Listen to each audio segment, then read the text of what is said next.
Hola, ¿qué tal? Aquí estoy de nuevo para compartir una reflexión que me surge. Estamos viviendo una situación en el país que me viene a cuento hacer esta reflexión. Ya sabes que necesito que vos me respondas tu reflexión sobre este tema. El tema que yo quiero tocar hoy es el tema del miedo. El miedo es una emoción o un sentimiento desagradable que surge, que todos los seres humanos tenemos y compartimos con el mundo animal, compartimos la misma sensación o emoción de miedo. Es desagradable porque muchas veces suele ser desagradable. Nadie quiere tener miedo.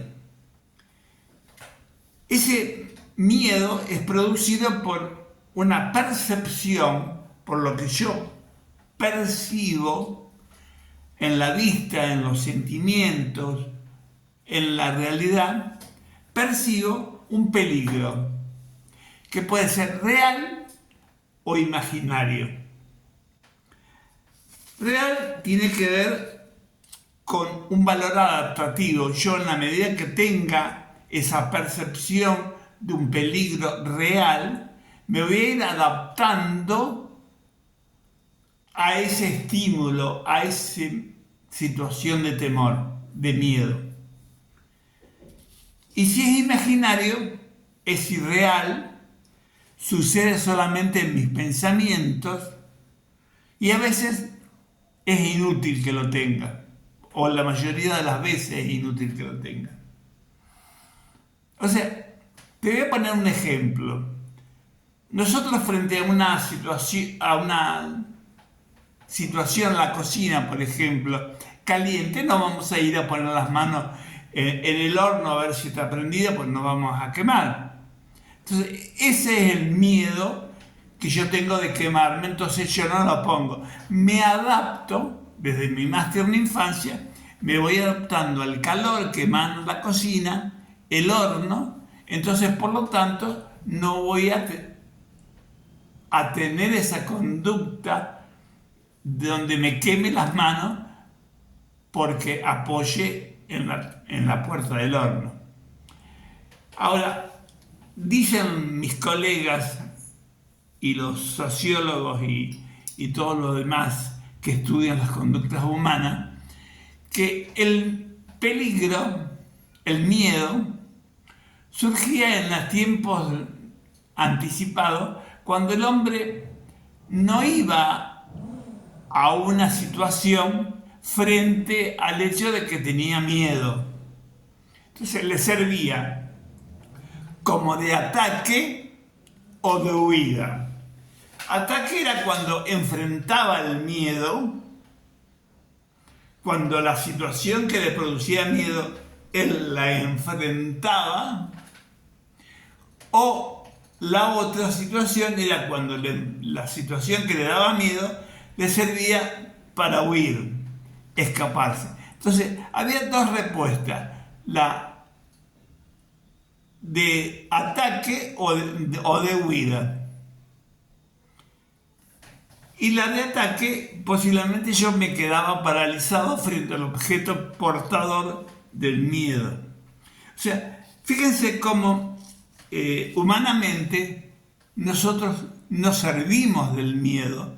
Permanentemente no nos ponemos en situación de peligro porque el miedo nos dice no te metas por ahí o no hagas tal cosa porque yo estoy anticipando mi conducta de miedo, entonces o lo enfrento al miedo o rajo.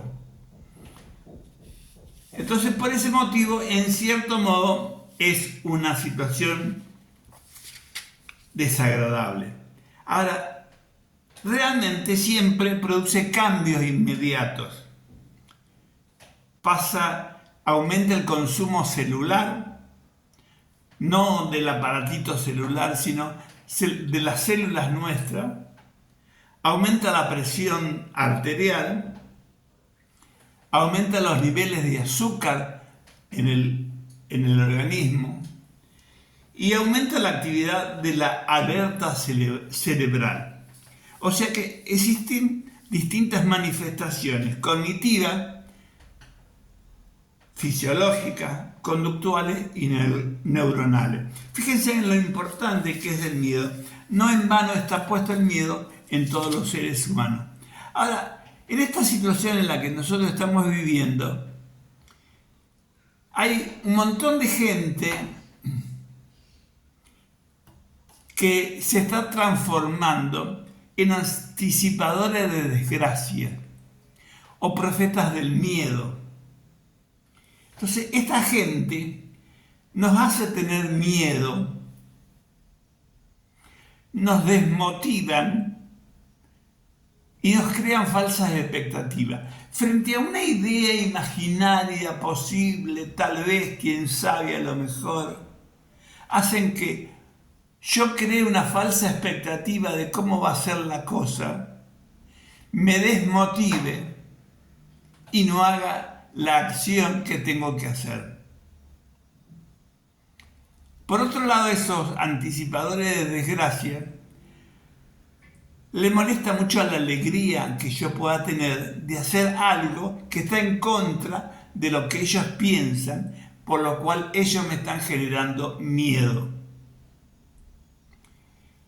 También a veces es una costumbre que tenemos todos los seres humanos, donde no nos vemos lindos, donde no nos vemos capaces, donde no nos vemos con valores, con virtudes. En el consultorio se ve mucho eso de que la gente viene medio como y se desprecia a sí mismo. Yo siempre digo, ¿quién pone precio a tu vida? ¿Vos o los demás o la situación? Yo tengo que poner precio a mi vida si la quiero vender, si quiero hacer determinadas cosas. Por supuesto, siempre tenemos que hacer un equilibrio entre el optimismo y el pesimismo. O sea, pero estos anticipadores de desgracia, un poco para que quede cerrado el tema, permanentemente nos están desmotivando y nos están haciendo sentir pesimistas, que el futuro es pesimista. Y vos te acordarás que yo siempre digo que yo soy una persona que debo mi historia personal a una relación con la palabra de Dios.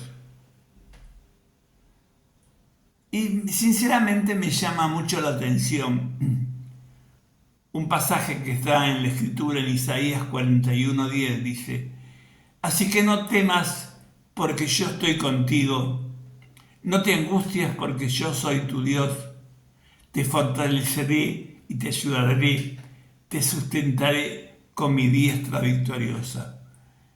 Es importante para uno que tiene una relación con ese Dios, cuando cree en ese Dios, cuando tiene una relación de hermandad con ese Dios y a través de su palabra, dice, no temas, porque Él está conmigo.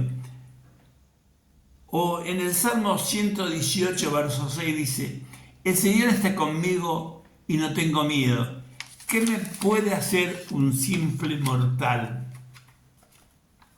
Es tremendo tener una relación estrecha con Dios y pensar en todo eso.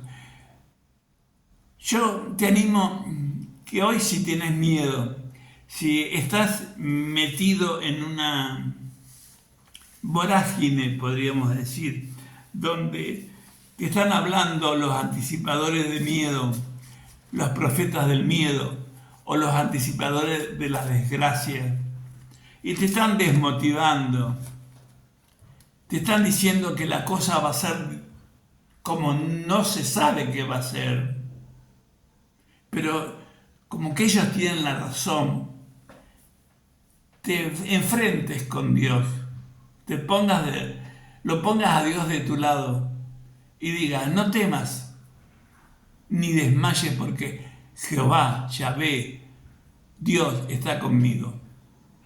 No temo lo que el hombre me pueda hacer. Que Dios te bendiga hasta la próxima vez y espero tus conclusiones. Nos vemos.